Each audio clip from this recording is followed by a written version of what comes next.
Welcome everybody. It's my great pleasure to welcome the panel and welcome to our audience. My name is Rafael Pérez-Torres. It's my honor to be the president of Latino Studies Association.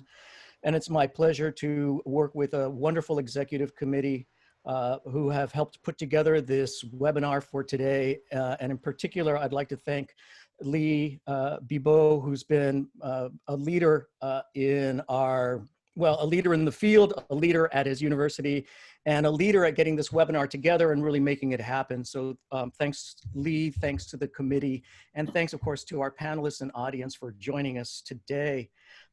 We've come together to discuss the significance of our current moment and its impact on our scholarship and on the communities to whom we belong and on whose behalf many of us work. There are several flashpoints, of course, that make up the constellation of crises that we're considering today. One is, of course, the social, selfish, myopic response to the global pandemic, and a myopic response both in terms of a federal response and a popular public response on the American people's part. But in addition to that, of course, the very public and horrifying execution of George Floyd, and both the outrage that ensued from that, but also, and the outrage of this recognition of systemic racism as a part of, a constitutive part of American life and American society, but also the recognition of these grassroots movements that can be very powerful social transformative agents like Black Lives Matters, that these are powerful instruments of social change that we're beginning to recognize as well. And finally, of course, the economic crises that so plainly lays bare the social inequities that yet again affect those most abandoned by society and those whose lives are lived in a state of socially necessary precarity, and those communities who live a life of precarity so that others can flourish. So while our current moment manifests itself through a myriad of interconnected crises, one common cause, in my estimation, emerges, which is really the abrogation of social responsibility in the name of fiscal responsibility, and that the false dichotomy of that trade-off. But it seems to me that the logic behind that is something that is driving much of the motivation behind the logic of the moment that we find ourselves in now. So that the logic behind this abrogation of responsibility lies, I think, in the logic of modernity, ultimately.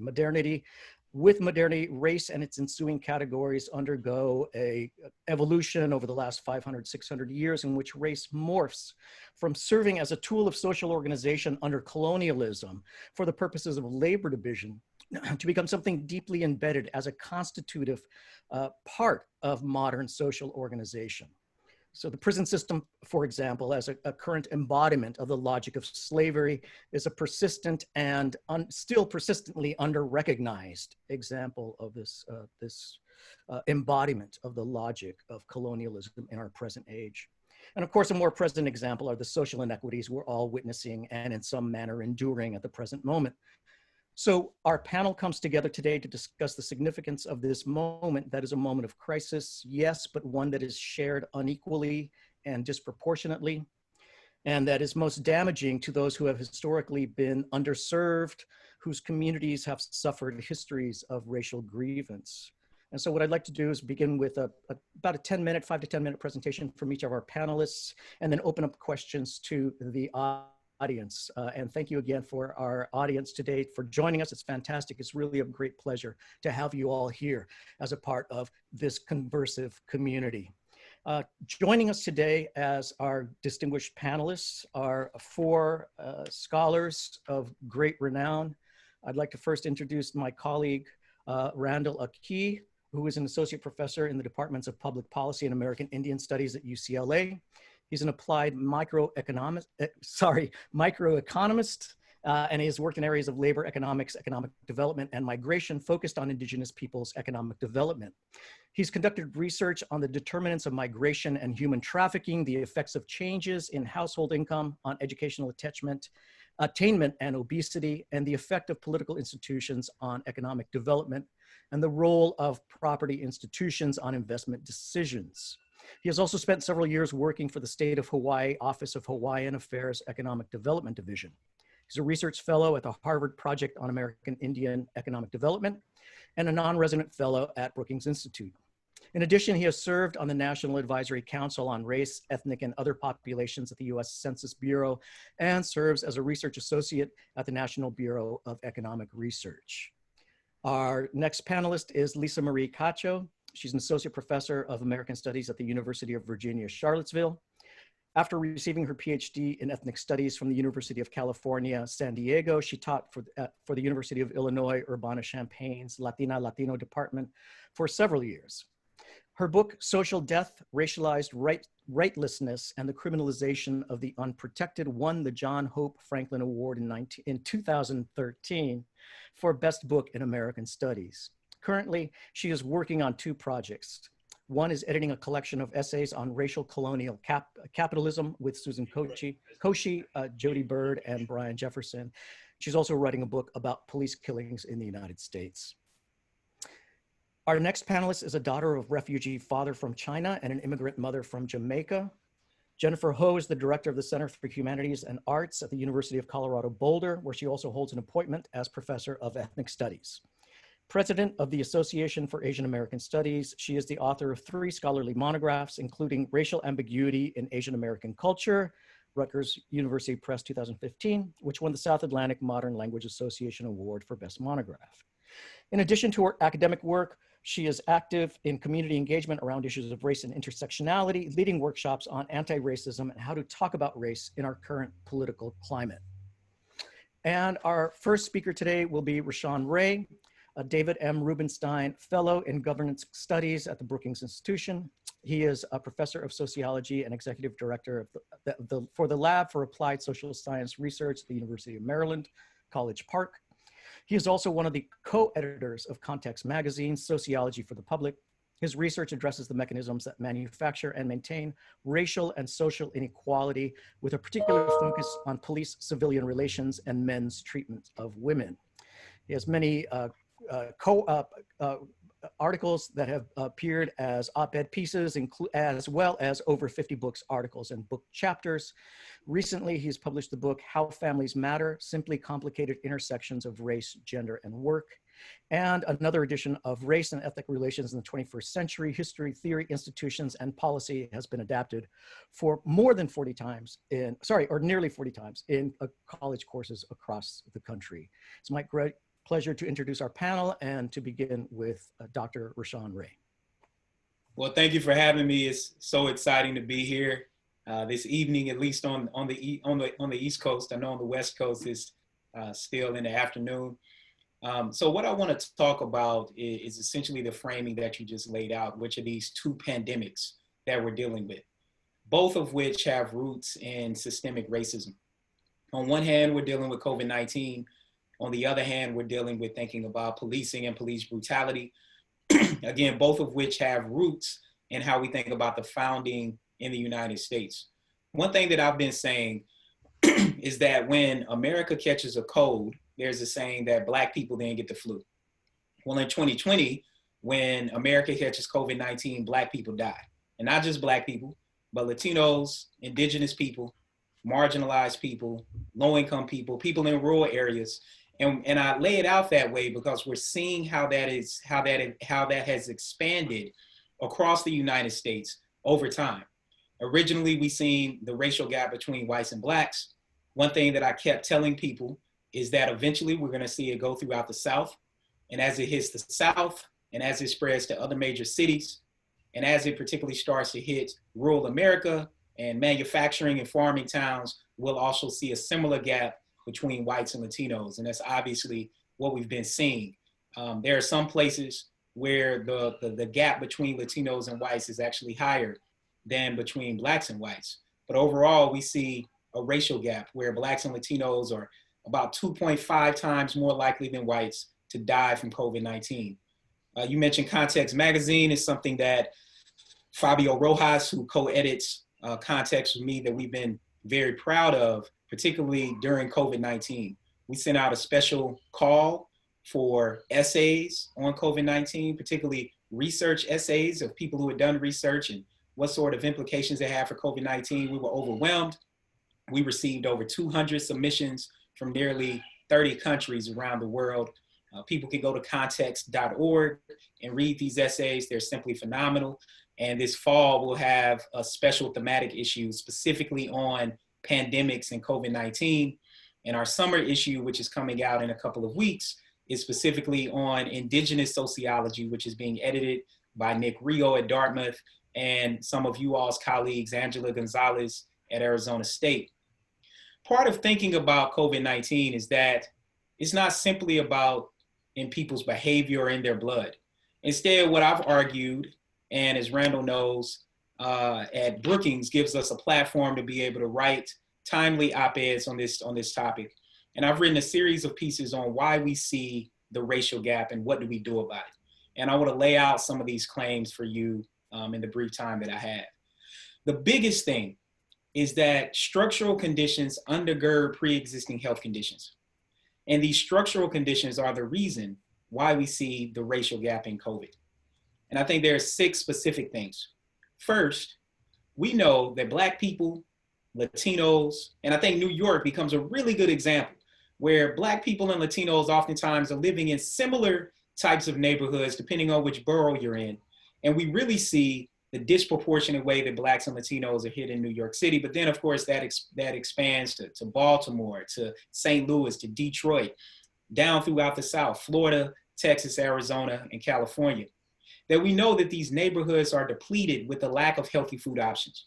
One thing that I've been saying when people try to talk about people's behavior, and we essentially heard Jennifer talking about this, that supposedly that there's something about people as individuals that can overcome these structural barriers. And if people would just do these things, that we wouldn't see these disparities. But we know that that's farther from the truth. When it comes to a lack of healthy food options, one way that I think about it is, if you're in a neighborhood and you have $10 in your pocket and you're trying to feed a family of 4, are you gonna go to the Whole Foods that doesn't exist in your neighborhood, or the Trader Joe's that doesn't exist? Or are you gonna go to the McDonald's on the corner? Most people are gonna choose the McDonald's regardless of who they are. So a lack of healthy food options matters. We also know that a lack of recreational spaces matter. That people who live in low income, predominantly Black and Latino neighborhoods are more likely to be in neighborhoods that don't have parks, don't have efficient lighting, don't have sidewalks, definitely don't have a bike lane. What the heck is a bike lane? People definitely don't have those particular things. So it's depleted with these particular resources, gyms and the like. We also know that people live in densely populated areas. So social distancing oftentimes becomes a privilege. And that's something that we don't really highlight. And more so, physical distancing becomes a privilege. Next, we know that Blacks and Latinos are more likely to be these quote unquote new essential workers. People who are on the front lines, people who are bagging our groceries, delivering our food, driving vehicles, actually giving us the ability to do this today, or have people have cupcakes delivered so that they can do these sort of things at home with their families. These are the types of exposures people have, and they don't have the correct amount of resources they need to be able to protect themselves, the people who they love, and the people who they live by. We also know that these neighborhoods are depleted with healthcare resources. These neighborhoods are less likely to have healthcare access, meaning they don't have adequate pharmacies. When pharmacies do exist, they oftentimes aren't stocked properly. So when people are trying to get medication to try to reduce some of the symptoms related to COVID, they might be waiting 48 or 72 hours. That's time that they obviously don't have during a pandemic. We also know that there are fewer specialty clinics. There are even fewer hospitals. And in the hospitals that are available, if people are in major cities, they oftentimes have to get on a public transit system that isn't operating correctly, definitely hasn't been operating up to full capacity during COVID-19, take multiple trains and buses to get to a hospital, to then deal with a lack of healthcare utilization and discrimination, where we know they are turned away from COVID-19 testing and treatment. There was a big study that came out during COVID-19 showing that Black people were 6 times more likely than whites to be turned away from COVID-19 testing after they showed up at the hospital. That is the thing that we need to address. Until we deal with systemic racism, we can't properly then address people's individual behavior. So there are also a couple of other things that we have to pay attention to that extend beyond just health, that then lend us to looking at economics. One thing that I wrote about in Newsweek with Reverend Jesse Jackson and Dr. Todd Erie from the Rainbow Push Coalition is we talked about how the CARES Act has become the CAST Act. We know that Black and Latino small businesses, women-owned small businesses were denied PPP funding. They were not able to sustain their businesses, and then they were not able to help sustain the neighborhoods that they were embedded in. A Stanford University study showed that Black small businesses, 40% of them, 40% have closed during COVID-19. We also know that when it comes to, and to be real specific about it, the PPP funding, which is supposed to be allocated for everyone, is really just another example of a 21st century redlining. So the same way we're seeing it with neighborhoods, we're now seeing it with economic resources that are being allocated. We also know that prisons have been hit harder. And so part of looking at this is, the bottom line is, COVID-19, while it's an equal opportunity virus, the way that it disproportionately hits our society and people in our society highlights the fact that our society is far from equitable. And if we're going to do something about it, I think there are 6 specific things that we can also do. The first big thing is we need to take a health equity approach to COVID-19. We've been taking a colorblind approach to COVID-19, putting it into a society that is not colorblind at all. We first need to collect demographic data. That becomes really, really important. That allows researchers like us to be able to disentangle where we see gaps at, but not only that, but to also look at places where people are getting it correct, because there are some places around the country where we don't see the racial gaps as much. What are they doing there that has led to that? We also need to have testing and triage in Black and Latino and indigenous neighborhoods. That is extremely important because we know trust is a factor, and it's a rational response that people are less likely to utilize healthcare because they don't trust healthcare providers. That is a rational response because they've been discriminated against. And we have to be very, very clear about that process. So one of the things that I recommended, and in New York, they actually implemented this, Governor Cuomo and Congressman Akee Jeffries, which I recommended putting testing at churches. And they started doing that. And we started seeing testing go up in Black and Latino neighborhoods. We also know that SBA funding should be available regardless of whether or not people have a criminal record or not. I think that's a big thing. And that has been a problem that they put a disclaimer on top of SBA funding that shouldn't have been there. Finally, when it comes to workers, the bottom line is this. Workers need hazard pay. They need paid sick leave. And part of that will allow them to get the care they need so that then they can stay out of work. Because part of what we know from people who work hourly jobs who don't have adequate health care, they go to work even when they're sick. And it doesn't matter because they're trying to put food on the table.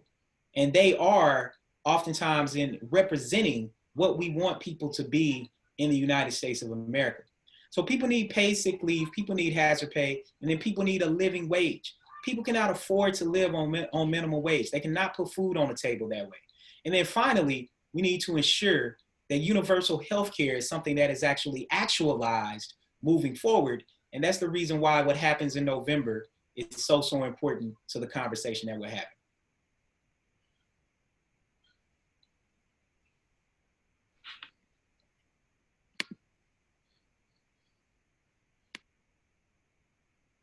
Sorry, thank you. Thanks so much. And now I'd like to introduce Lisa Marie Cacho from the University of Virginia. Thanks so much, Randy. Lisa?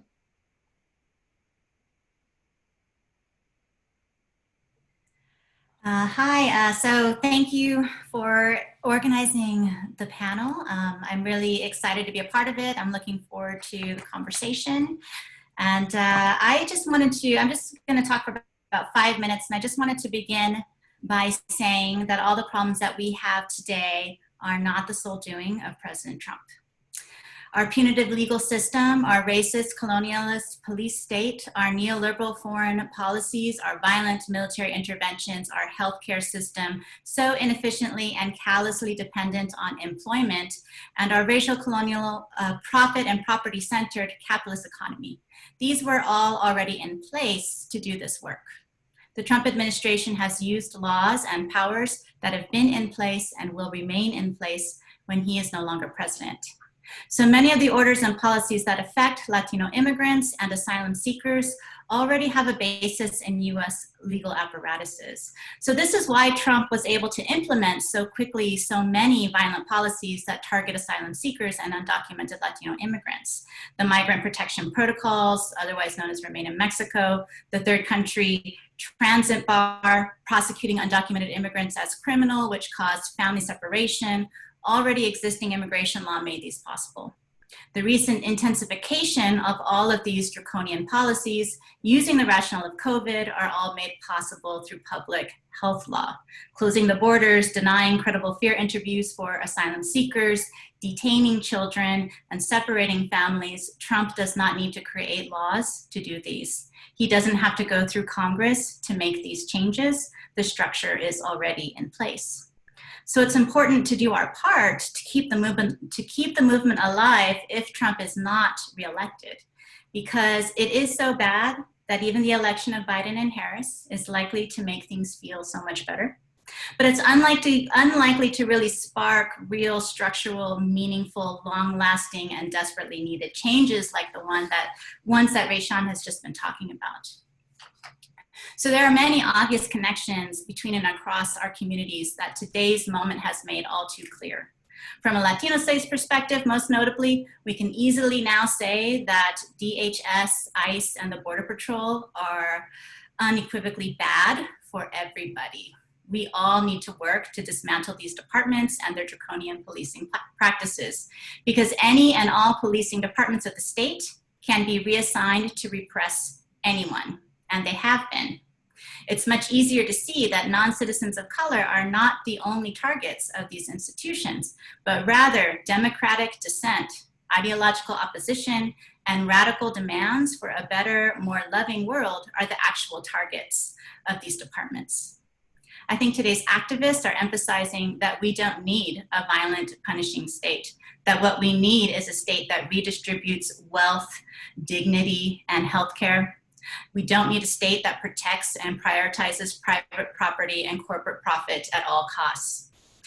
I think that activists are helping to shift the national conversation from whether or not people deserve to be targets of state violence to having a new baseline for our conversations, that basically no one deserves to be a target of state violence, framing the state's monopoly on violence as itself illegitimate.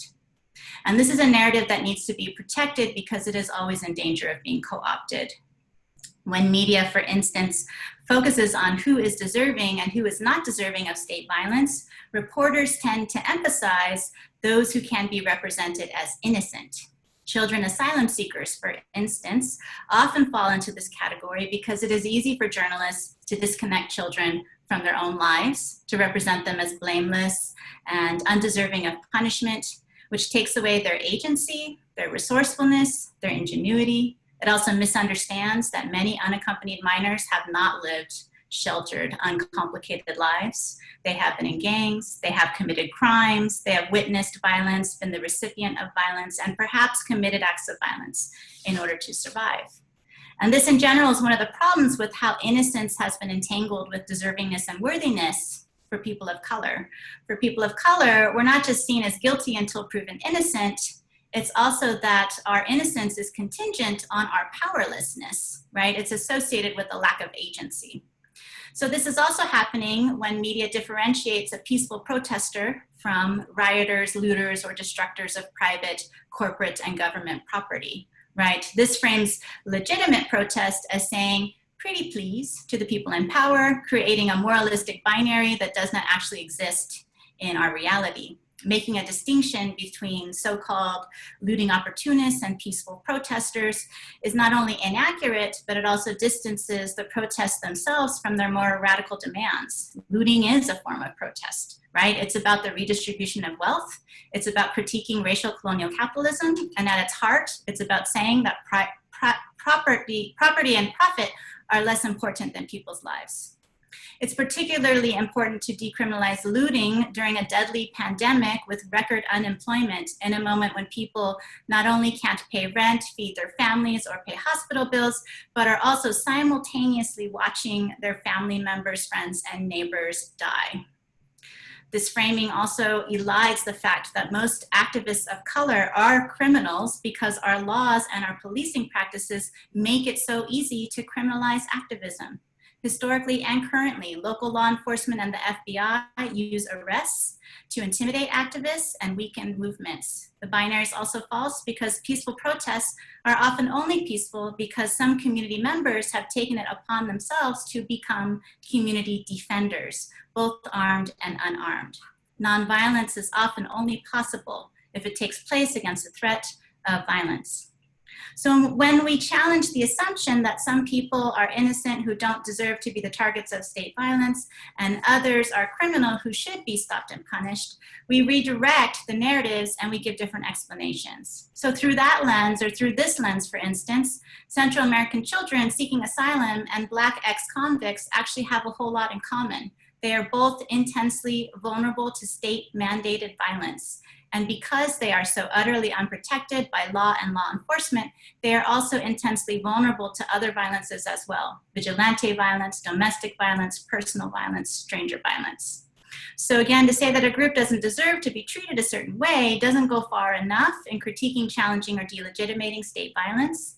These statements by media, whether intentionally or not, function more to support refining laws and policies to make the recipients of state violence more precise. But what we need instead is to overhaul racial colonial capitalism and the legal apparatuses that protect the profits and the property of those who benefit from it. So I just want to conclude by saying that what's so inspiring for me in this moment is that so many people have realized that Black Lives Matter is not a movement that needs to be broadened, but rather a movement that needs broad support. There's a realization that anti-Black racism hurts Latinos too, and that anti-Black racism within Latino communities exists and does need to be challenged. But I think that the protesters of all colors have been able to communicate that the Black Lives Matter movement is not about saying that only Black Lives Matter, but about realizing that, in the words of activists, quote, "When Black Lives Matter, everybody lives better," end quote. And thank you.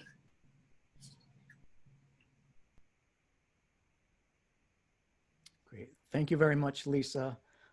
And next joining us will be Jennifer Ho. Please welcome Dr. Ho.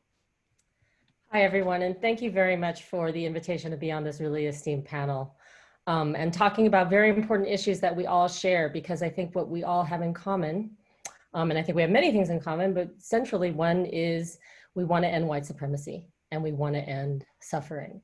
I'm going to share out parts of a PowerPoint slide deck that I developed, and I'm going to explain why I developed this slide deck and why I've been sharing it out widely. So the first thing I'm going to do is to put into chat a website.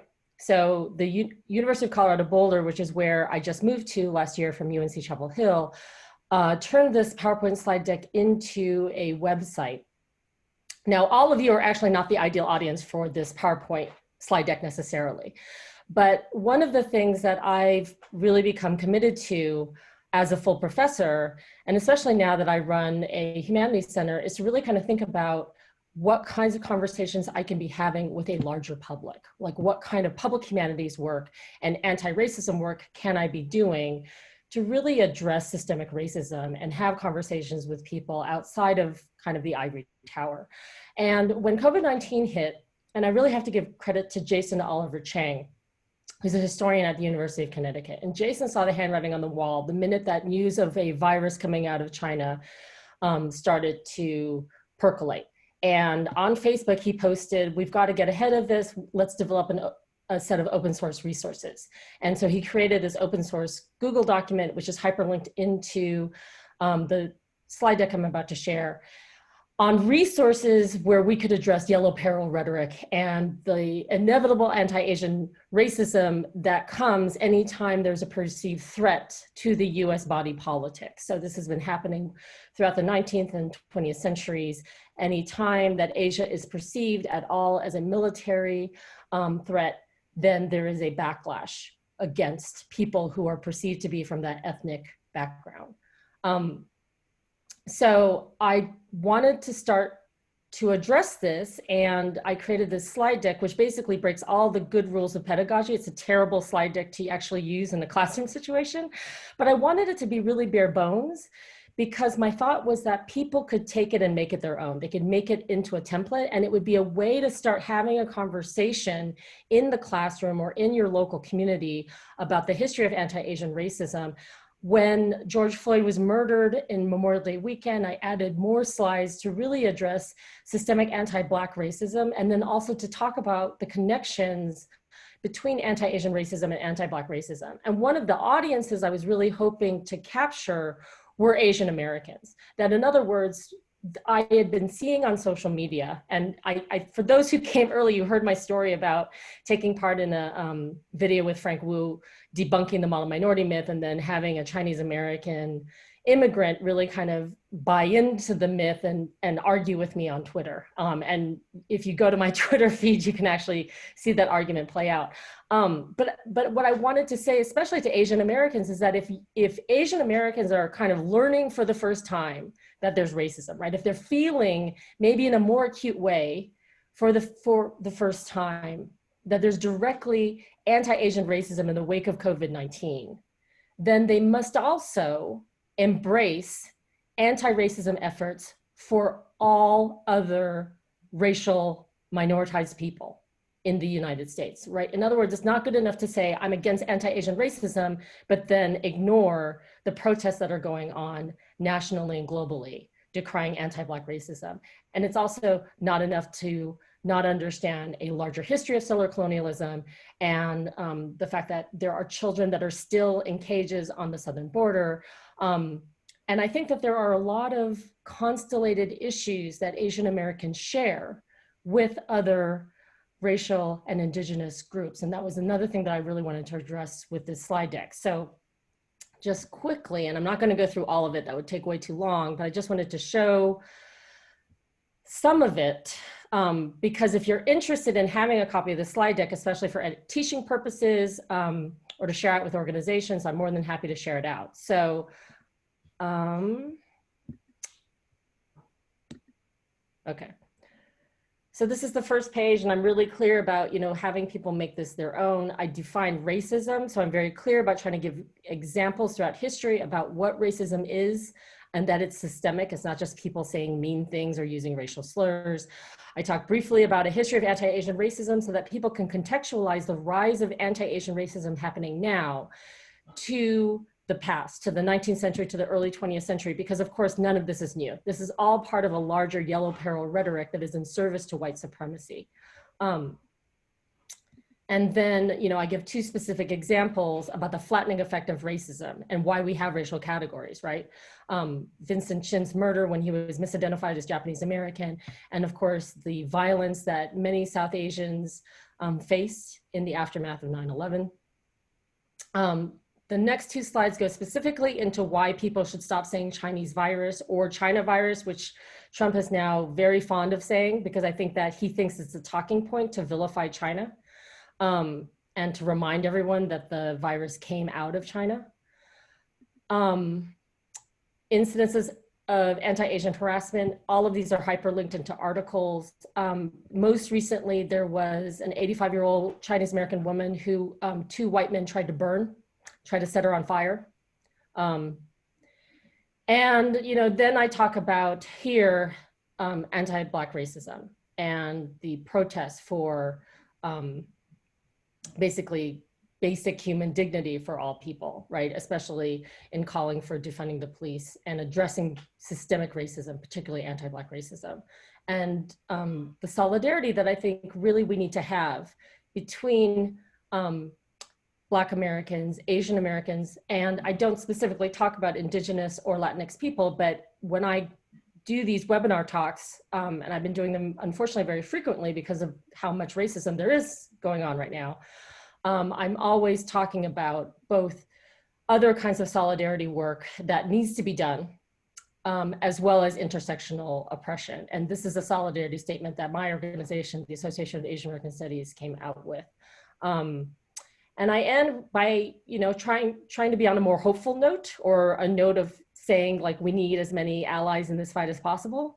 I'm really clear with people that it's not good enough to say you're not racist, right? Anti-racism is a choice. And it's one that you need to educate yourself, and that education is constant and ongoing. But that there is something that you can do about it. And I end with giving, you know, a brief list of readings. So I'm gonna stop there, and I am going to cede my time and listen to everyone else. So thank you. Excellent. Thank you so much, Jennifer. And our last speaker is going to be Rashawn Ray. Thank you so much for joining us. It's my pleasure to introduce Dr. Ray. Actually, I think it's me. It's Randy Akee. You're absolutely right. My gosh, I'm so sorry. I'm looking straight at Rashawn. My apologies, Randy. My colleague at UCLA, whom I have not met in person, but I look forward to the day, Dr. Randall K. So, aloha mai ka ko o Randy Akee ko uino no o ahu mai au mai ka aina o ahu a me waipahu no ho'i ke noho nei au ma kia manawa ma ka aina o Tovangar ko na po'e a pau o Tongva. So just introduce myself. I'm Randy Akee. I'm native Hawaiian. I'm from Oahu, the town of Waipahu. Currently, though, I'm sitting in Los Angeles, which its indigenous name, which many people don't know, is Tovangar, from the indigenous peoples of Los Angeles, who are the Tongva people. And so thank you to Rafael and to everyone else for organizing this. I'm really happy to be here, happy to talk a little bit about some of the, sort of listening to everyone else and thinking about, how to, you could go in any direction to discuss the world at the current state. And I'll just give you a couple of examples of how I think things have, again, and these I think are consonant with things that the three previous speakers have touched upon. But COVID has emphasized or helped to reiterate some of the underlying racist and racist structures that are there. For indigenous peoples in particular, it's been sort of the high rates of poverty, the lack of access to health services, and the high rates of comorbidities, which are direct results of decades and centuries of colonialism and impoverishment. And so these things overlap, obviously, with many, many other groups in the US.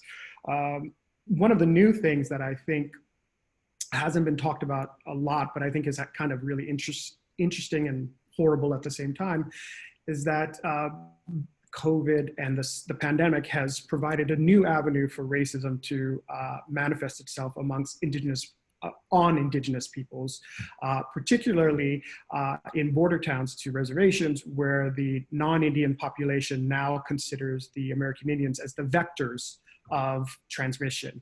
So now they are not using the old tropes, which are the alcoholic Indians or the lazy Indians. They now are the disease-ridden Indians that should go back to the reservation, because you're spreading it in our population. So there's a new sort of, it's like, well, the racism was always there. Now we just have a new way to express it and a new dimension to express it in.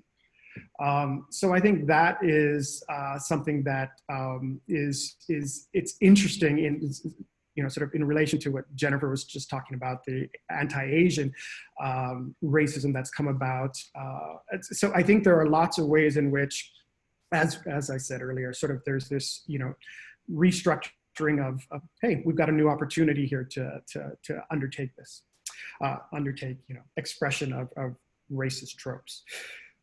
In another sense, part of the problem, part of the issues that indigenous peoples face are in the accounting for the incidence of COVID-related cases, case rates, as well as deaths, when we are undercounted and not disaggregated because our populations are too small. And that also goes to some other, small subgroups within the Asian category, but also in the Hispanic category as well, where people are subsumed under these, big umbrella groups, and so are, relegated into and or the two or more races situation.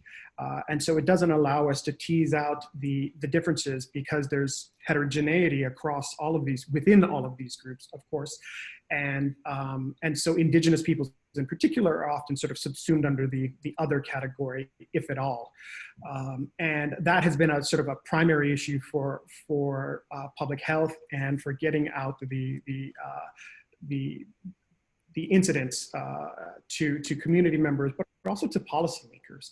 So that's been an emerging issue that, again, I think as Lisa was saying earlier, these problems weren't created by the current administration. These problems were always here. The lack of being able to disaggregate data and get data in a timely, useful manner, specifically for indigenous peoples, it's been there for a while. It's something we've all been concerned about. And this situation sort of is where the rubber meets the road and makes us understand why this is a problem and why we need to address it. So the last optimistic maybe thing I'll leave that's from where I'm from in Hawaii, in sort of reimagining and rethinking and what COVID has maybe been able to spur is that, well, tourism is closed. It's starting to return back to Hawaii. But in this process, there's been a little bit of a break from tourism, and it's allowed people to rethink this industry where 10 million people flow into a state that has, you know, a 1 million base population that's geographically isolated, ecologically, you know, very fragile, and reimagine.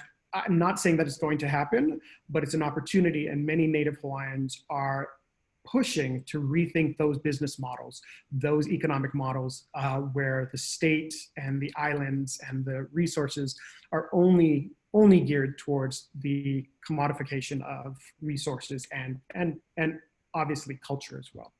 So there's a little bit of space of that going on right now. And that is my one piece of optimism. Excellent, thanks so much. Thank you, Randy. And actually, kind of jumping off that last point, there's a question from the audience that I'd like to pose to the panel as an initial point of discussion. Somebody asks that why has the Black Lives Matters movement taken off at this particular moment, given that there's been systemic racism for so long? But maybe another way of posing that question is not so much why Black Lives Matters per se has taken off at this moment, but what about what has happened around Black Lives Matters, what has happened or what was sparked around the George Floyd murder? That what has occurred in confluence that has led to this moment for all of us, this moment, if you will, of revelation for all of us. I'd love to please just share that with the panel. I can tell you about a theory I heard. I don't know that I have an answer. One of the theories is that with so many people who were at home at the same time and had access to the news in a way that they may not have, and especially with the 24 news cycle being what it is and social media being what it seemed like this got on people's radars, and maybe more specifically, it got on the radars of, for lack of a better term, white suburban people who could see really starkly just how acute racism is, just how acute anti-Black racism is. And I think it wasn't just, you know, it's like what Lisa said, it's not about Trump, right? There have been systems in place that allowed for Trump to happen, and for the position that we're all in as a nation to happen. And similarly, this was not just about George Floyd. There was Ahmaud Arbery before, Tony Dade, Breonna Taylor. I mean, I can sadly recite lists upon lists of names in the last decade. And that's just in the Black community, right? We've seen images, again, I don't mean to keep continuing on and talking about children in cages, but, you know, I personally feel like I am part of the problem, right? Like I'm letting this happen, right? I'm not storming the streets. I'm not organizing people to like take over the government. Like we as a society and a nation are allowing this to happen. This is a problem. This is all of our problems. And I think finally, right, this constellation of issues of settler colonialism, and indigeneity, the rise of anti-Asian racism with COVID-19, the ongoing anti-Black racism, the ongoing like Latinx racism, the rates of COVID in Navajo Nation. I think it all kind of constellated, and also people have been cooped up. And so, yeah, maybe it was finally time. Maybe the final Jenga block got taken out and we're tired and we want to protest. Yeah, I mean, I think Jennifer is exactly right. I mean, there's something about a pause that happened with COVID-19, particularly early on. I mean, like right now, people aren't social distancing in the way that they should. But for that pause, cable news as well as social media was flooded with a particular video. And for 8 minutes and 46 seconds, everyone's seen what happened to George Floyd. And part of what the Movement for Black Lives has done an excellent job on, I've been analyzing Twitter data with some colleagues, in particular Melissa Brown, who's at Stanford. And one of the big things that we found over time, we published a special issue in Ethnic Racial Studies a few years ago about what happened from 2014 to 2015 in Ferguson and Baltimore and the like. And one of the things we know is that the Movement for Black Lives has become great at manipulating the algorithm. So part of what happened is that as suburban families who are mostly white started seeing what happened to George Floyd and started putting in George Floyd, justice for George Floyd, justice for Ahmaud Arbery, justice for Breonna Taylor, the algorithm as it relates to Black Lives Black Lives Matter also flooded their social media accounts with similar videos of Black oppression, of police brutality, and then also images and videos of white people doing similar things and nothing happening to them. They can no longer deny that that happened. And the way that I try to describe what happened to George Floyd is like the 21st century Emmett Till moment. If we go back to 1955, there was something about Emmett Till's mother showing his casket and everyone seeing his brutalized, flooded body in that casket as a teenager. The same way that people heard George Floyd cry out for his mama, who died years before he actually did. And I think that's what made the shift. And now, over 70% of white people now say that racism is a thing. I mean, for most of us, I mean, obviously we already knew that, but that was a shift for them. And part of that shift is because they didn't want to have to admit that their lives were different. Because when you admit that your life is different, you have to do something about it, and people weren't willing to do that.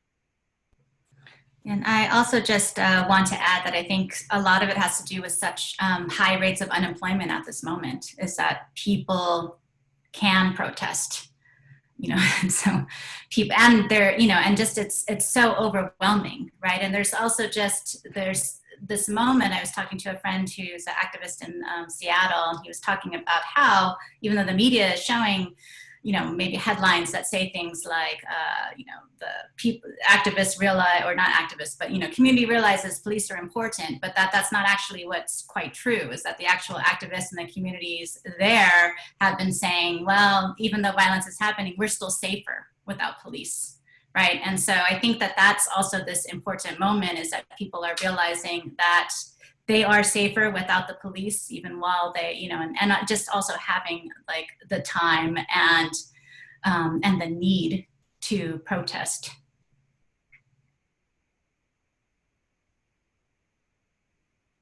Thank you all for those observations and for really underscoring that sense of interrelatedness amongst the different oppressions that different communities are experiencing at this moment. Let me turn to another question. This is also from an audience member, is what might be the most effective way to build coalition between groups that have been minoritized, especially given the way in which our struggles have been siloed or isolated from each other? What are the ways in which there can be greater coalitional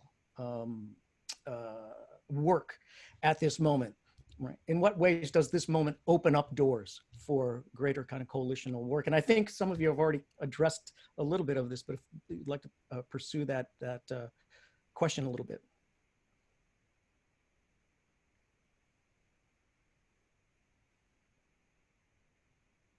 Hi, it's Randy. So, you know, I'll just, from what I've seen, there's been, you know, indigenous peoples have, you know, sort of also been impacted, as I mentioned a little bit earlier, in various ways through COVID, but also through police violence. But one of the things that I found really reassuring was people sort of put themselves in check as well, is that it's not the oppression Olympics in that sense, that this moment in time that we're experiencing and have been experiencing right now is an important moment in Black Lives Matter, and we all need to stand up and support the movement going on there. So it's not about trying to drown out trying to dilute the George Floyd video was so graphic, so visceral, and got everyone to pay attention, as we were saying. And it's not to deter from that. And obviously there were other cases that were horrific as well. This is the one that motivated for whatever reasons. And what I found, anyway, so what I found quite interesting on Twitter, on other social media venues, were indigenous peoples from, again, various communities, sort of in the lower 48, Hawaii, Alaska Natives, just turning the story around, because they're, you know, in every community, someone say, well, what about us? What about us? And valid cases, valid points. There's police brutality and all kinds of things happening to many people. But what I found really reassuring and reaffirming was this idea that this is not the time. This is the time to support the movement that's going on, because actually we all benefit from the elevation of these topics, the elevation of these movements. And so we should get out there and support. And I think you did see that. I think you saw that from, you know, various communities that participated in marches across the country. It was Black Lives Matter, but there were communities of color in all of those marches. So, you know, I think it's already happening. And again, the part that I was really reassured about was this rational voices saying, yes, we are, you know, we don't have to make it about us, not in this moment in time.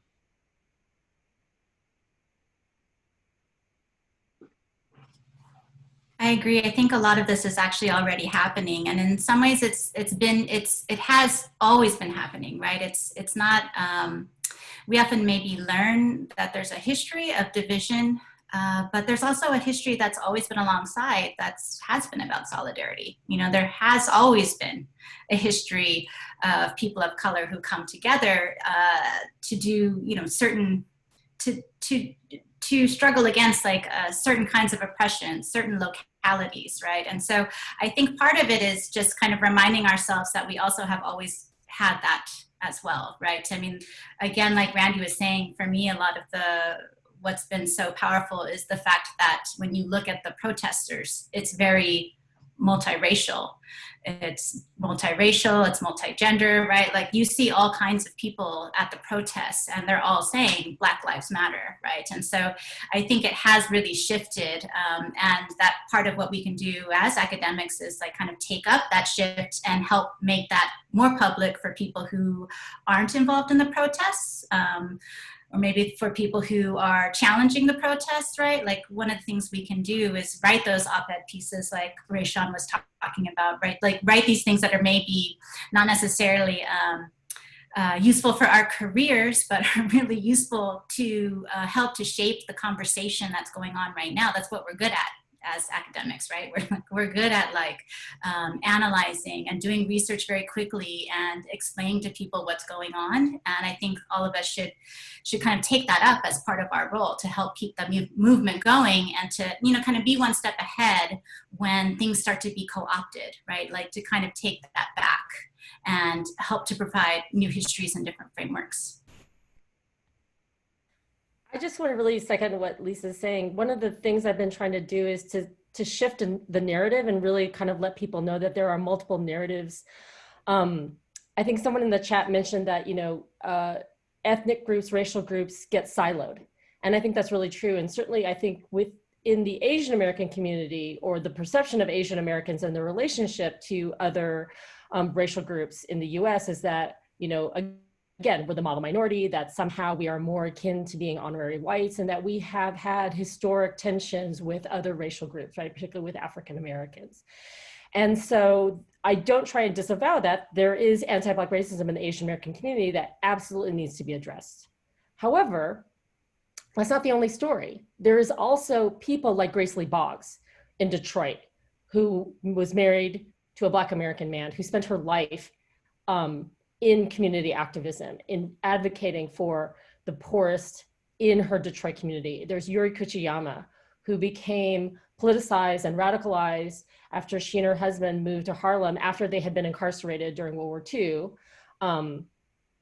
And again, there's actually many examples of everyday Asian Americans that are working side by side with other people. And I think that's also an important narrative to share. The other thing I think is that, and again, this is more from a public humanities point of view, but it's also, I think, a model for us in the classroom. It's also in the local, right? It's in my friendships. It's in the way that I live my life by being in coalition, not in this kind of conscious way, like I'm going out and saying like, I have to be in coalition with Indigenous and Black and Latinx people, but like I happen to be friends with a lot of people who happen to be Indigenous, Latinx, and Black, right? As well as across the Asian American spectrum.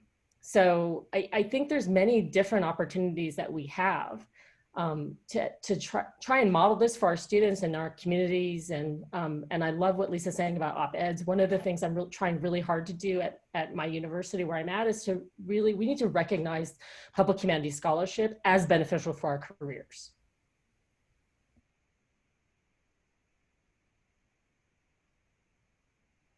Thank you, excellent. Those are all kind of excellent. Lisa and Jennifer kind of shifted the discussion a little bit to some of the questions. Actually, I've had about 4 questions in a row about what academics can do at this moment, what our role is. And somebody mentioned, of course, Jennifer, that you've been talking about public humanities as teaching anti-racism, which is wonderful. And they kind of follow up with what are some of the ways that scholars can perform public humanities with health and safety of Indigenous communities in mind, in particular, Indigenous communities that are very remote, or indeed any of our communities that are very remote, that what our relationship to those remote communities are, but also in what ways should, could, can, may academics engage in anti-reconciliation politics from a position of relative class privilege, and our own kind of class privilege and crass privilege that's related to our pedagogy and activism. And right now, somebody notes that I feel that my work is in my most immediate circle, which is my institution within higher ed. I can't sell them anti-racial colonial capitalism because they're trying to sell students MBAs. But there's so much that faculty can learn, and I think this is part of what's going on here. I hope this is part of what's going on here with our exchange, is that we're teaching each other about where we can go, that we're helping each other in community to move forward with the necessary work that I feel like we're all invested in and that we all want to support. If anybody has any just thoughts about that, please. I mean, I think that what we have to do is we have to be willing to be courageous to get our work outside of the ivory tower. We have to be very realistic that the ivory tower is set up to hoard knowledge. That doesn't help the communities that we're trying to serve. So if we're gonna actually do something about it, we have to circumvent the traditional process. And Jennifer and Lisa both highlighted the fact that if we're gonna do it, oftentimes we have to do it understanding that we're not gonna get rewards internally for doing this work. But the rewards, I would argue, are at times far superior when we're able to really impact our community. Randy was in the cohort of the David Rubenstein Fellows at the Brookings Institution, the first cohort. I'm in the second cohort. Having the ability to be at a think tank, you really see the various ways that we can have an impact. Yes, writing publicly as an op-ed is one way. The way I think about it, one of my dissertation co-chairs, Pamela Brayboy Jackson, she taught me that everything you do aim to get multiple lines on your CV. So if you publish an article, you need to present it. If you present an article, you need to write about it publicly. And that's how I think about it. Everything that I produce, I'm like, how many ways can I disseminate it? Can I get on a podcast? Can I write a 1,000-word op-ed? Can I disseminate it in a different way? So I think op-eds and podcasts are a way for us to connect. I also think we really have, and a lot of us do, but I think we could do it even more so. I think we have to take seriously our social media presence. one of my, well, a few of my friends who got those MBAs that people were talking about earlier, they said, you academics, you all are always selling secrets. And I was like, what? They were like, oh, a matter of fact, Siri just popped on my phone. Clearly, like I just said something that touched a nerve with Apple or Siri or whatever. But part of thinking about it is they said, you academics are always selling secrets. And they said, all you do is talk to each other and you have all this information to share. And after Philando Castile was killed in Minneapolis, they challenged me to do more. And it took me a while, but I accepted that challenge. I professionalized my social media. I got comfortable with saying claims and putting stuff out there. And it made a difference because people wanted to hear. And I think one of the final ways that we can make a big difference is through our research and testifying at the local, state, and federal level. Policymakers are looking for us. They're looking for us to be there. And I tell you, I mean, when it comes to social and behavioral scientists, when it comes to humanists, we are absent in a lot of those spaces. Me outside of economists to a certain extent, but we can do a lot more in those spaces. And I've been testifying a lot over the past few years and helping to advance legislation that can move us toward a place of racial equity. I think the other thing is we can't bypass the fact that teaching does matter. And what we do in the classroom is important. And part of it can be empowering students with the information they need to sit at tables that don't look like this panel. Because being realistic, this multi-ethnic group that we have here, pretty much it doesn't look like this when people are having conversations on a normal basis. So what we want to do, when I think of what it means to extend being an ally, as Jennifer was talking about, how do we transition people? I always like to say, how can we get people to be racial equity advocates and racial equity brokers? An advocate is someone who has conversations about people and for people, even when they're not present. So part of thinking about that is all of us sit at tables that mostly look like us by race, by social class, even oftentimes by age, family structure.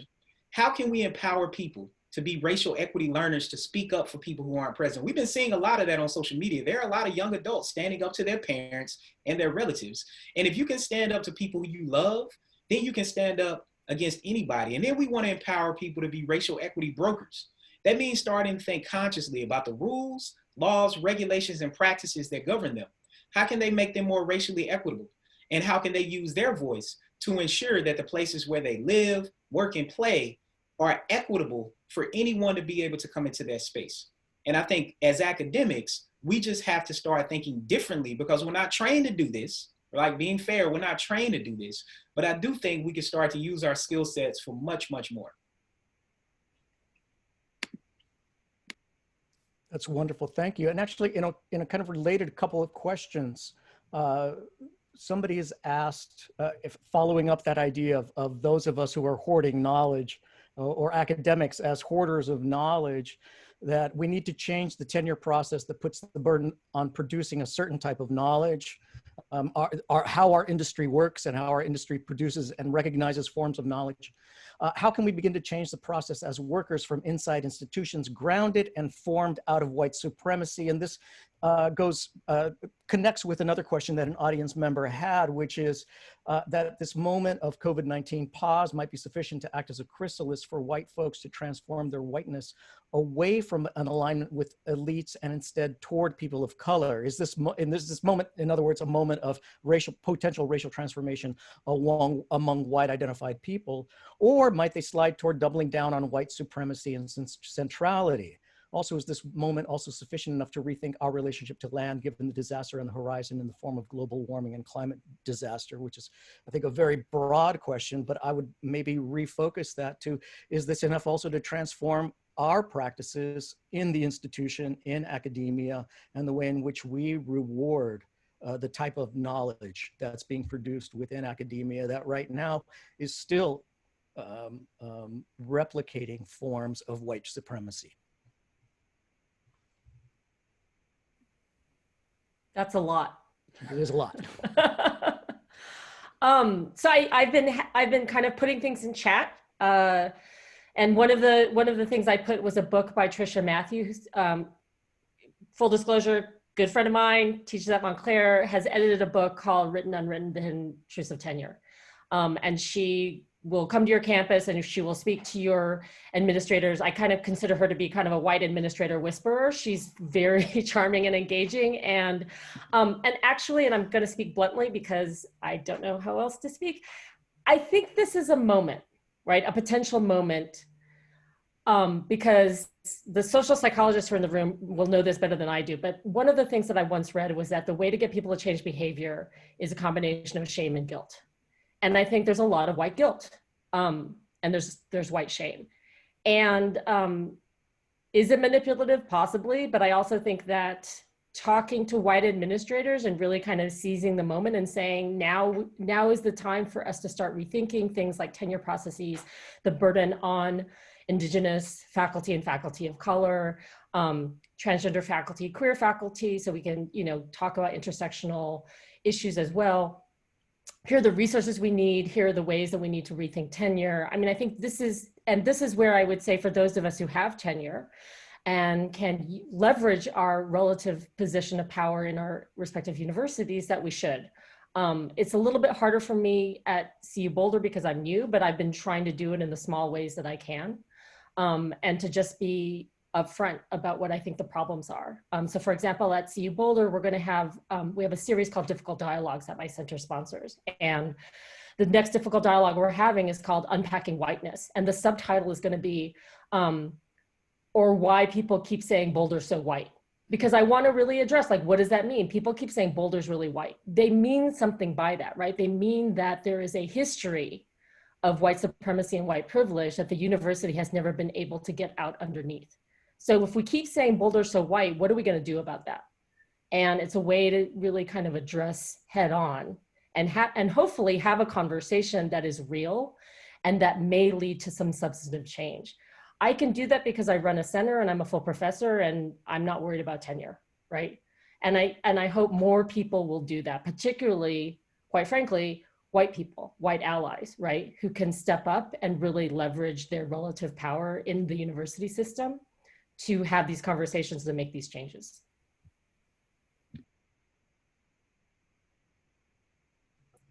I think along the same lines with seeing a lot more white guilt and shame emerging in this moment, as I think we're also seeing a shift in how Black, Indigenous, and people of color are starting to see themselves and their own role. So for instance, I think, even just 2 years ago, a lot of my students would think about social change as like, how do I get the Supreme Court to change, right? Or how do I get lawyers to do this for us or make new laws. But I think what I've been seeing and witnessing now is people not asking people in power to help them, right? It's not about like saying, please give me this, right? It's just about not worrying about whether or not the demands are realistic. It's like, policing is, it's just needs to be erased, right? We've gone from like saying we should reform policing to abolition. Like, I didn't think abolition was going to be in my lifetime as part of the general conversation, and that's really important. So I think it's also about like recognizing like how much we all have courage now too. Like, it's like we're less afraid, or even if we're still afraid, we're getting over it, and I think that and seeing, our own students who are kind of both depressed as well as empowered, right? To kind of help to nurture the empowering part, to nurture their courage, and maybe to give them different strategies for what to do when they don't have courage, so kind of going along the lines of, again, thinking about what we can do as scholars. So one of the things that I did do right after George Floyd, so I am writing a book on police killing, but I'm not, if those of you who know me, I'm not quick.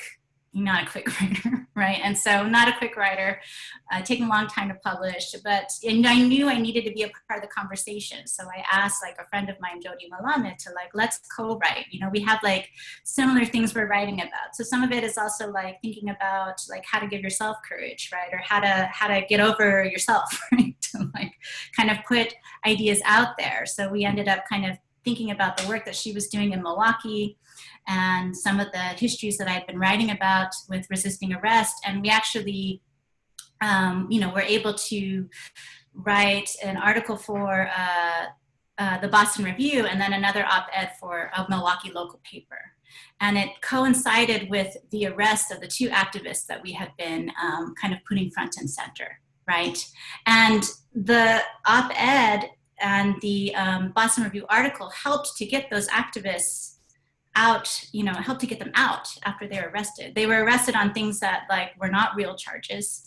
And it wasn't like only what we did, obviously. Like it was like a lot of activist work, lots and lots of activist work. Like they set up basically like 24-hour party outside the jail, right, to just like demand that these two people got out. And then once those two people got out, they just stayed. And we're like, we want that other person out too, right? And so and they like pretty much had like a party. They had like you know, brought things for their kids to do. They had barbecues. Like, so it was also just a different kind of form of activism, you know, but it's also, again, about courage. Like one of the things that happened immediately after we wrote our op-ed is the police went to my friend's house and like, you know, tried to intimidate her by just parking outside for a while, right?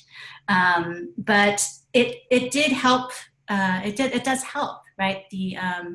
The police chief was just recently demoted. And so it's kind of like we think maybe the work that we do maybe isn't going to have, you know, any effect, but it actually can have a lot of immediate local effect, you know? So I think about also just think about what you need personally to help you make that leap, right? To like, to help you get a little bit more courage. And if it's worried about the job, like what will help you to, you know, to basically to you know, share your knowledge, right? And to help to get that out. So I'll just add to that too, in terms of the university as the institution, it's also becoming increasingly clear that the institution, universities, many of them have a debt that they also owe to communities, right? With sort of the revelation that, you know, Georgetown University owned slaves, right? There's a debt that still needs to be repaid. And so these types of institutions, and then most recently, maybe many of you have seen sort of the, what are land grant institutions. High Country News did an amazing bit of research, and they call them land grab universities, where land had been taken from indigenous peoples and used to, you know, start the endowment, which, you know, funded Cornell University and dozens of other universities. And really rethink your position as an institution. And you're a land grant and grabbed institution. Some of that benefit, some of the wealth, the endowment that you have is taken from others. So some of your commitment in the future should be to the community, should be to the peoples around you, right? Indigenous and others. And so reframing and demanding these things, I think, is on the horizon. And I think those are the ways in thinking about reforming and rededicating institutions of higher learning and saying that, yeah, community activism, testifying at you know, local hearings, congressional, wherever, that stuff matters. And it matters because we were built on the land or the labor or the, you know, property of other human beings. It's not as if this, you know, popped out of thin air. This came from somewhere. And we have a debt to pay as, right, the faculty, students, and staff of these institutions forever forward. And so I think reconceptualizing that and pushing for that, and you know, I'm not the one coming up with this. There are people who are demanding this already, right? And holding the universities to ethical standards. We have lots of ways of, we have IRBs to make sure that our conduct, you know, our research conduct is held to ethical standards. But, you know, we should think a little bit more about sort of the ways in which we don't engage and ways in which, and that can be changed. That can be changed. If there's a, you know, a part on the tenure dossier that says community active or community input, community outreach, community impact, right? That's not currently there, and it's not a standard place right now. So we don't value it. You don't value it, you can't do anything about it. And everything all of you have been talking about is sort of post-tenure. That's great. And, you know, we can do it and we should do it, obviously. But if we are going to hold an institution accountable, we need to have it as a placeholder, as a distinct area. Excellent. Thank you so much. There's a lot of good questions coming in, and I'd like to put two of them together. Actually, I think they're relatively related, although one is looking backwards and one is looking forwards. The one looking backwards is when the protests broke out in June, commentators drew relations to other moments of social uprising, like Global 1968. Some people have said this moment is different from 68 altogether. Can the panel talk about whether they see this moment as continuous from other moments of social struggle and how that makes a difference? Rashawn has already mentioned the relationship between George Floyd and the way that John Lewis had talked earlier about the murder that had set off the civil rights movement, that the public demonstration of the martyrized dead body as a kind of crystallizing moment, right? That John Lewis drew back to and wanted to affirm the connection between 1950, correct me, the year 1956, and current sorry, I keep going back to 2020. It's unbelievable we're in 2020 and this is still happening. But that moment of connecting back, and then the other connection, which is building off of Dr. Akee's small silver lining about efforts to pause and rethink about tourism in Hawaii, right? Do other panelists see coming out of this moment, a moment of optimism, a moment of possibility that we would like to see fostered? And I think there have been kernels of what we'd like to see, but maybe we can, in the last 10 or 12 minutes that we have for our conversation this evening, can turn to that issue of connecting this moment either to the past or envisioning where we want to see these changes take place.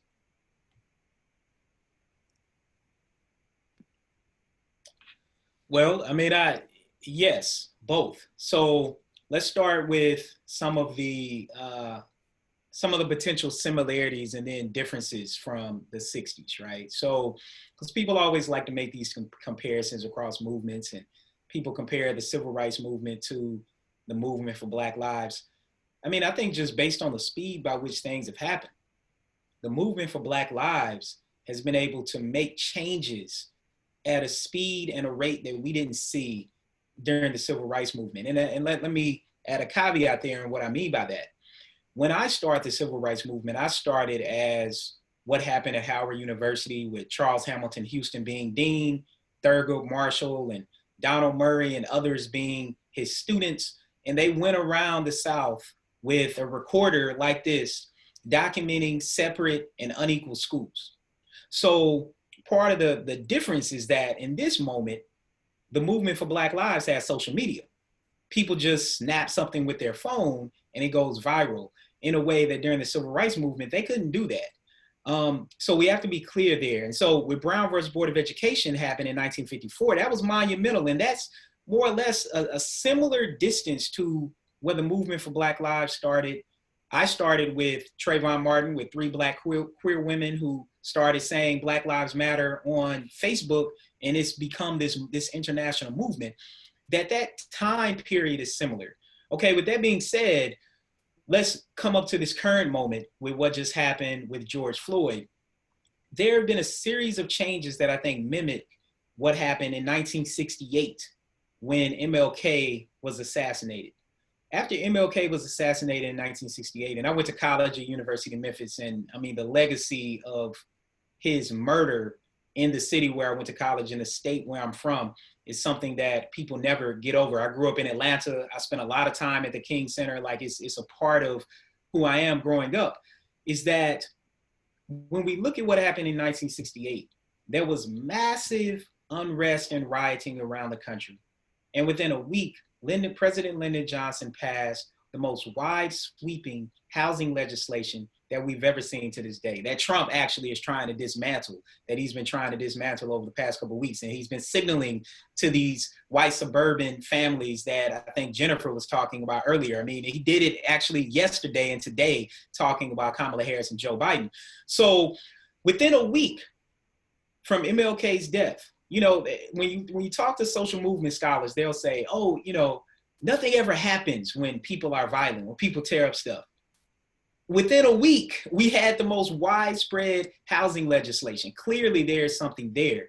With that being said, after George Floyd's death, within a couple of months, we had the most wide sweeping police reform legislation, which was the George Floyd Justice and Policing Act. Now, with that being said, that's not finished because it just passed the House of Representatives. The Senate isn't even going to look at it. This is why people have to pay attention to not just who the president is, but also down ballot. Because if about 5 or 6 Senate seats flip, that will become law. The other thing that will become law is the John Lewis Voting Rights Act, because we know that Shelby versus Holder rolled back voting rights. And we know that states like Texas and Georgia right now are purple states that go red during the presidency, not because people don't come out to vote, but because of voter suppression and gerrymandering. In Texas, where there are a large percentage of Latinos, there have been about 500 polling places closed in that state, that if those polling places existed, Hillary Clinton would probably be president right now. And so part of thinking through these changes, to be blunt about it, let me get to the optimistic part, then I'll stop because I know other people have things they want to say. On the optimistic front, I am optimistic in this moment because of the George Floyd Justice and Policing Act, because of what I just said. And that act passed on what would have been Tamir Rice's 18th birthday. And I could go down the policing road and talk about the work that I do in that space. But part of thinking through this, 4 officers in Minneapolis were fired almost immediately. They have been charged. The people who killed Ahmaud Arbery, who murdered him, have been charged with murder. They are incarcerated right now. Amy Cooper, who called the police on Christian Cooper in Central Park, she lost her job. She lost her dog. I mean, we got to be realistic. Like, when America starts taking people's dogs, like, I mean, we're getting pretty far down there in terms of change that we see. Because, I mean, people value animals more so than they do the people's lives that are on this panel right now. So thinking through that, these are changes that technology and social media has afforded, because without video, we might not have any of the things that we're seeing now. That's part of what makes this different. With that being said, we are seeing a lot of changes that when people engage in overt forms of racism in public, you know what? A lot of them have been getting fired. They have been getting shunned. That has not happened ever in United States history, which is one of the reasons why they feel emboldened to do that. So I am cautiously optimistic. And on a personal note, you know, I have 2 little Black boys. I feel like I have to be cautiously optimistic, or else what am I doing this for if I don't think that a better life can be created for them? And so also to Lisa's point, I mean, when we talk about abolish the police and defund the police, I've written pieces on that. People are on board with that. They're still trying to grapple around what defund means, but when you tell them that simply means reallocate funding, that's happening all across the country from LA to Washington, DC.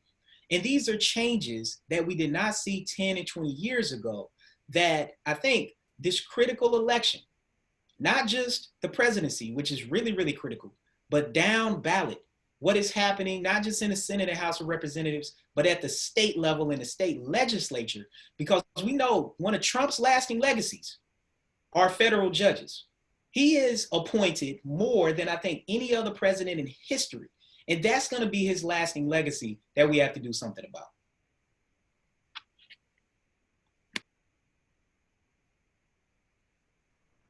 Any other comments, or I should say closing comments? We've been talking for about 1 hour and 25 minutes. I don't want to overstay our welcome. I don't want to overtax our guests, our panelists today, even though I think this has been a fantastic discussion, a really productive and exciting discussion about very difficult issues. And it's a moment of potential transition, a moment of transformation. And we're all working together to make that transformation something that many of us have been working years and years and years and years to make happen. So it's a very exciting, wonderful moment. I want to thank our panelists and take a moment to give them a little applause and virtual applause from our audience. I want to thank our audience as well for taking time out of their day to join us. I really appreciate you all doing that and participating with us and forming a community where we can talk across racial divisions, across academic divisions, across political divisions, but more importantly, that this is a part of LSA's desire to break down these academic silos and be engaged in meaningful discussion that undoes intellectual apartheid, that undoes academic silos, and that undoes the borders that we're all so disciplined to work within and to live within and to believe are absolutely necessary in order to protect ourselves and to protect what we do. So I want to thank everybody. I also want to say that this is, that there have been a lot of questions left on the table, and I apologize, some really great questions, and that I think we envision this as a first discussion about these issues. Somebody raised the question about what about Black and Indigenous and people of colors policing each other and how we police our response to what is happening and the significance of that. I think that's a really important question. And also why artists were not included on this panel. And I hope artists, musicians, filmmakers can be a part of our discussion as well. I think that's an excellent question because the activism that is taking place in these areas of media, of artistic expression is really important. And as Rashawn and a number of you have been pointing out, social media and the way that media is reproducing forms of knowledge and intervening in forms of knowledge is really, really important at this moment. So we see this as a first discussion. We'd like to reach out to our audience members. We hope after this discussion and reach out for your response and perhaps input on what you would like to hear us talk about down the line. Thank you all so very much. This has been a wonderful, wonderful experience, and thanks you for making that happen.